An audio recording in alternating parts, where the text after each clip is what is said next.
Asyhadu an la ilaha illallah wa asyhadu anna Muhammadar Rasulullah. Allahumma sholli wa sallim wa barik ala Muhammadin wa ala alihi wa ashabihi ajmain. Amma ba'du, kaum muslimin muslimat, jamaah salat subuh Masjid Babus Salam Anigaran rahimakumullah. Alhamdulillah, puji syukur kita panjatkan kehadirat Allah Subhanahu wa taala. Kita telah dipertemukan dengan bulan Ramadan di tahun ini dalam keadaan yang sehat, walaupun barangkali di antara kita ada yang terganggu kesehatannya.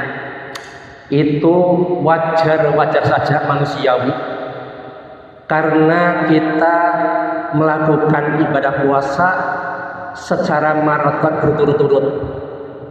Dan insya Allah pada hari ini kita telah memasuki hari yang ketujuh. Bulan Ramadan merupakan momentum yang terbaik untuk memperbaiki kualitas ibadah kita, sekaligus untuk menambah kuantitas amal soleh kita. Sebab para jamaah, selama sebulan penuh di bulan Ramadan ini, Allah itu menurunkan kepada para hambanya, termasuk kita ini, keberkahan yang melimpah ruah, amal ibadah yang pahalanya dilipat gandakan, kemudian pintu-pintu surga dibuka, gerbang neraka dikunci rapat, dan para setan dibelenggu tidak bisa mengganggu kepada kita. Kesempatan yang sangat berharga ini para jamaah, mari kita manfaatkan bersama untuk memperbanyak amal soleh. Bukan saja amal soleh yang sifatnya ritual, namun juga amal soleh yang sifatnya sosial. Dalam hadis yang diriwayatkan oleh Imam Al-Bukhari, hadis sahih, Ibnu Abbas berkata, karena Rasulullah sallallahu alaihi wasallam ajwadun nas wa kana ajwadu ma yakunu fi ramadhana khina yalqahu Jibrilu wa kana yalqahu fi kulli lailatin min ramadhana fayudarisuhul qur'ana fala Rasulullah sallallahu alaihi wasallam ajwadu bil khairi minar rihil mursalati, rawal Bukhari. Kata Ibnu Abbas, Rasulullah itu manusia yang paling dermawan, dan kedermawan Rasulullah itu semakin menonjol, semakin meningkat ketika datang bulan Ramadan seperti ini. Dan di saat malaikat Jibril menemui Rasulullah, dan malaikat Jibril menemui Rasulullah itu dilakukan setiap malam. Untuk apa? Fayudarisul Quran, untuk tadarus Al-Quran. Tadarus Al-Quran yang dilakukan oleh malaikat Jibril bersama Rasulullah Ini karena kita tahu bahwa Al-Quran itu diturunkan dari Allah lewat malaikat Jibril kepada Rasulullah. Ini melalui tahapan-tahapan, satu ayat demi satu ayat, satu surat demi satu surat, dan bahkan para jamaah di satu ayat ini kemudian bergabung kepada surat yang lain, satu ayat lagi gabung dengan surat yang lain. Maka ini kemudian dipadukan oleh malaikat Jibril dengan Rasulullah, yang kemudian kita lihat mushaf yang sekarang ini, yang kita baca ini sistematis sekali, dimulai dari surat Al-Fatihah sampai kemudian surat An-Nas. Nah, inilah hasil tadarus Rasulullah bersama malaikat Jibril. Dan kemudian para jamaah, tadarus Rasulullah ini kita lestarikan, kita rutinkan sampai saat ini. Setiap malam bulan Ramadan kita itu kemudian tadarus Al-Quran, dan pahalanya luar biasa para jamaah. Baik faham artinya, tidak faham artinya, tetap berpahala. Dan Al-Quran itu adalah zikir yang paling utama. Dalam hadis tersebut para jamaah menggambarkan giat ibadah Rasulullah di bulan Ramadan ini. Ada dua bentuk ibadah yang dilakukan oleh Rasulullah di bulan Ramadan ini. Yang pertama adalah ibadah yang berbentuk spiritual, seperti tadi membaca Al-Quran. Ini hubungannya makhluk dengan Allah, ibadah makhluk seperti itu. Nah, ibadah spiritual ini para jamaah, ini akan menghasilkan kesalehan ritual. Yang kedua bentuk ibadah yang dilakukan oleh Rasulullah di bulan Ramadan ini adalah ibadah sosial, berbagi, berderma, seperti yang kasih tadi ajwadun nas, berbagi, berderma, memberikan sedekah kepada orang lain. Ini ibadah sosial yang menghasilkan kesalehan sosial.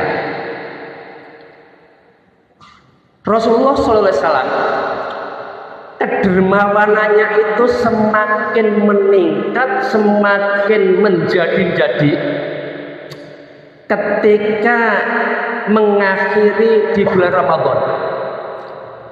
Ini menunjukkan bahwa Rasulullah ingin memberikan contoh, ingin memberikan pelajaran kepada kita umatnya ini, agar kita ini jangan hanya jadi kesolehan ritual saja, tetapi harus menjadi saleh di dalam sosial.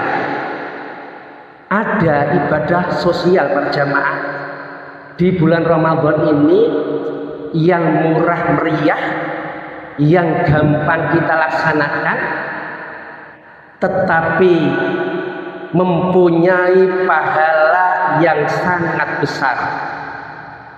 Yang pertama adalah memberi iftar, yang biasa kita kenal dengan memberi takjil.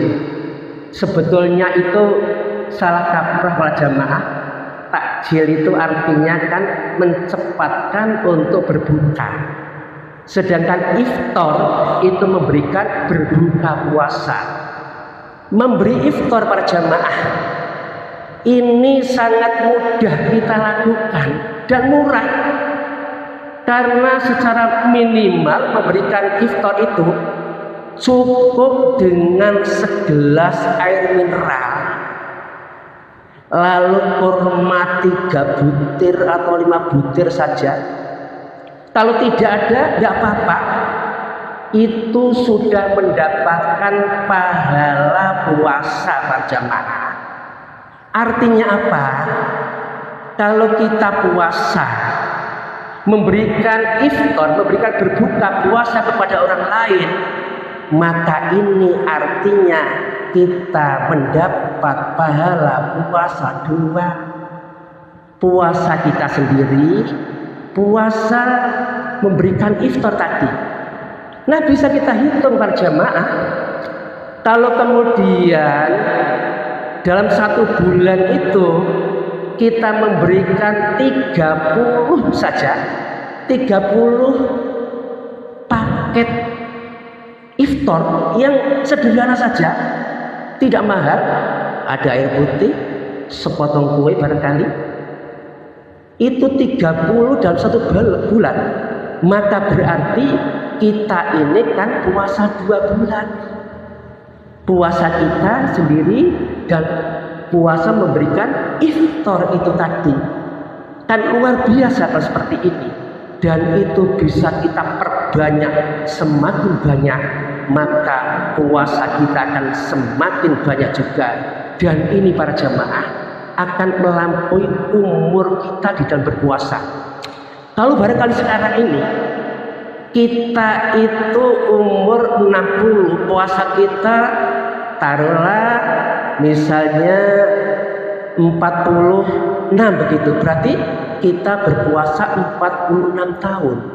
Lalu setiap tahun itu kita memberikan iftar tadi itu 30 orang, berarti 1 hari 1 orang, maka ini berarti kita telah puasa 80 lebih begitu, hampir 90. Nah, luar biasa seperti itu. Maka mari para jamaah yang muda ini kita lakukan, mumpung masih banyak waktu. Yang kedua para jamaah, memberikan makan sahur. Memberi makan sahur ini pahalanya juga tidak kalah dengan memberi iftar itu tadi. Kalau memberi iftar para jamaah memang ada dalil nakli, dalil yang qat'i dari Rasulullah sallallahu alaihi wasallam. Man fatara shaiman kana lahu mislu ajrihi ghaira annahu la yanqusu min ajri shaimi syai'an. Barang siapa yang memberi berbuka puasa, memberi iftar, maka dia akan mendapatkan pahala puasa seperti pahalanya orang yang kita beri, tetapi tidak mengurangi pahalanya orang yang kita beri itu tadi.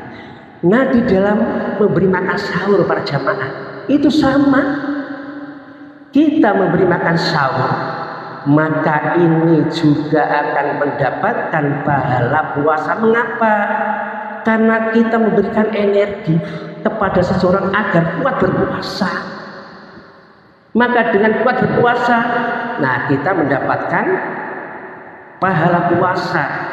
Bahkan menurut para ulama itu lebih utama memberi makan sahur ketimbang berbuka.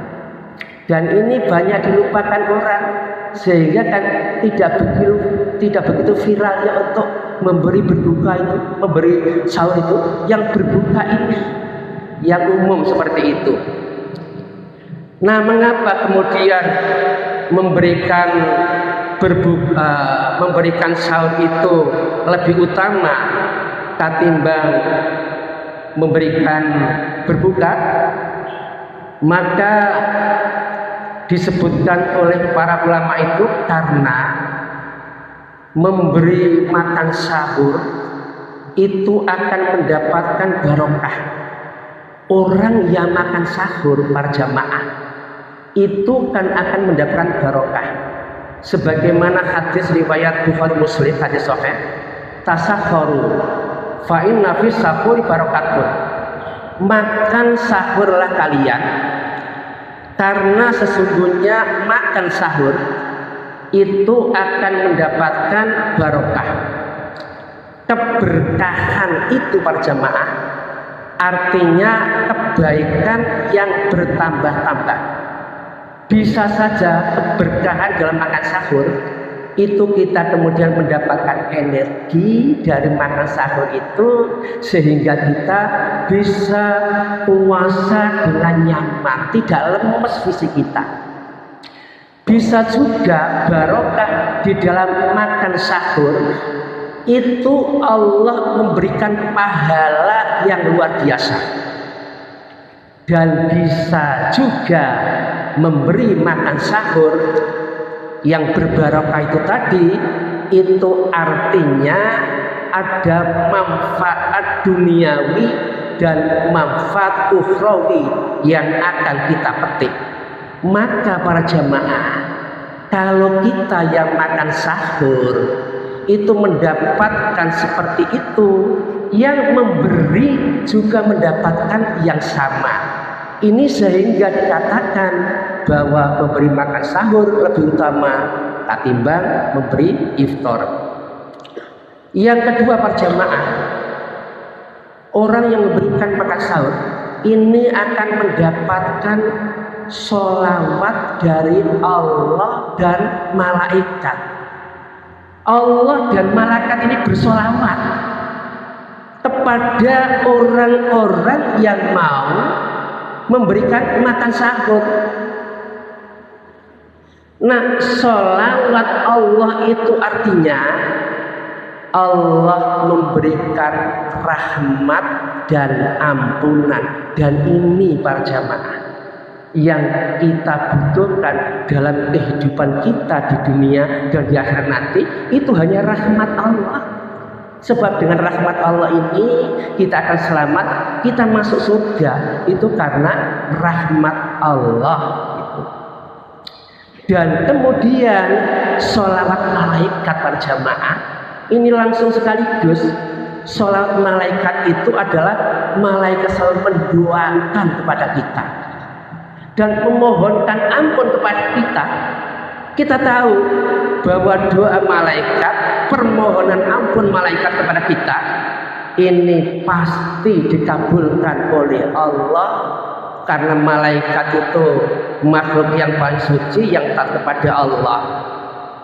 Nah, karena seperti itu para jamaah, besarnya pahala kita memberikan makan sahur, maka mari barangkali nanti di masjid ini di akhir Ramadan tanggal liburan 10 akhir itu banyak yang iktikaf, itu kesempatan bagi kita untuk menyediakan makan sahur itu tadi, dan itu tadi pahalanya yang sangat besar. Coba saya bacakan tentang hadis yang diriwayatkan oleh Imam Ahmad, ini dihasankan oleh Al-Albani. Bunyi hadisnya begini: as-sahuru kulluhu barakatun falatatu. Makan sahur, terutama bagi kita ini, makan sahur itu semuanya membawa berkah. Falatatu, maka jangan ditinggalkan, jangan sampai kita puasa ini tidak makan sahur. Dan ini yang membedakan para jamaah antara Yahudi Nasrani, sama-sama puasa. Itu bedanya kalau umat Islam makan sahur, kalau Yahudi Nasrani tidak ada makan sahur seperti itu. Kalau tadi jadi tinggalkan, walau ayyajra'u ahadukum jara'atan min ma'in, walaupun kadang ada yang malas begitu, malas untuk makan sahur, maka walaupun hanya seteguk air, jangan sampai tidak makan sahur itu tadi. Hanya seteguk air para jamaah, ini sudah memperoleh barokah, memperoleh sholawat. Ini dilanjutkan, fa innallaha azza wa jalla wa malaikatahu yusholluna 'alal mutasakhirina. Karena sesungguhnya Allah dan malaikatnya bersolawat kepada orang-orang yang makan sahur itu tadi. Nah, dengan hanya seteguk air saja, karena saking malasnya para jamaah, ini sudah mendapatkan sholawat Allah, sudah mendapatkan sholawat dari para malaikat. Kesimpulan dari apa yang saya sampaikan tadi, bahwa ada dua hal amaliyah di bulan Ramadan ini yang sangat besar pahalanya. Yang pertama memberikan iftar, berpahala puasa. Yang kedua memberikan makan sahur, ini juga berpahala puasa dan ada plusnya karena mendapatkan sholawat dari Allah dan Rasulullah. Dan kemudian nanti di akhir Ramadan para jamaah, banyak para jamaah ini yang kemudian melakukan iktikaf. Iktikaf biasanya bawa bontotan sendiri-sendiri. Ini alangkah indahnya kalau bagi kita yang mampu kemudian menyediakan makan sahur itu, dengan misalnya kita daftar berapa orang kita kira-kira yang jamaah di sini. Barangkali ini yang bisa kita sampaikan, kurang lebihnya mohon maaf. Wa akhiran wassalamualaikum